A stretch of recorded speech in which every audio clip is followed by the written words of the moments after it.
Government is necessary not because man is naturally bad, but because man is by nature more individualistic and social.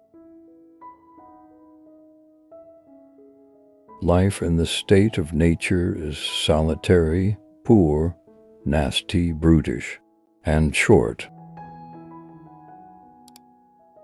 Humans are driven by a perpetual and restless desire of power.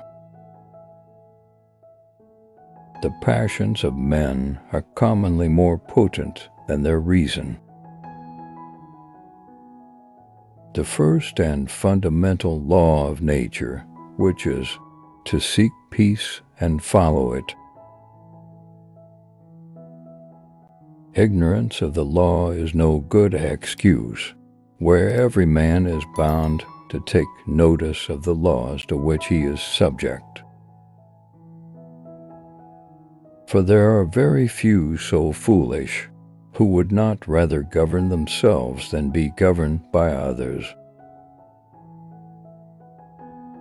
It's not the pace of life I mind, it's the sudden stop at the end. Prudence is a presumption of the future, contracted from the experience of time past. The end of knowledge is power. The scope of all speculation is the performing of some action or thing to be done. All men among themselves are by nature equal. The inequality we now discern hath its spring from the civil law.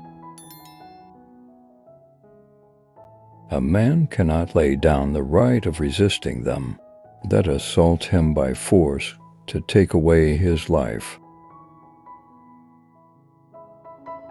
Curiosity draws a man from consideration of the effect to seek the cause. Fear of power invisible, feigned by the mind or imagined from tales publicly loud, is religion not allowed, superstition. The obligation of subjects to the sovereign is understood to last as long and no longer than the power lasteth by which he is able to protect them. Wisdom, properly so called, is nothing else but this, the perfect knowledge of the truth in all matters whatsoever. A man's conscience and his judgment is the same thing, and as the judgment, so also the conscience may be erroneous.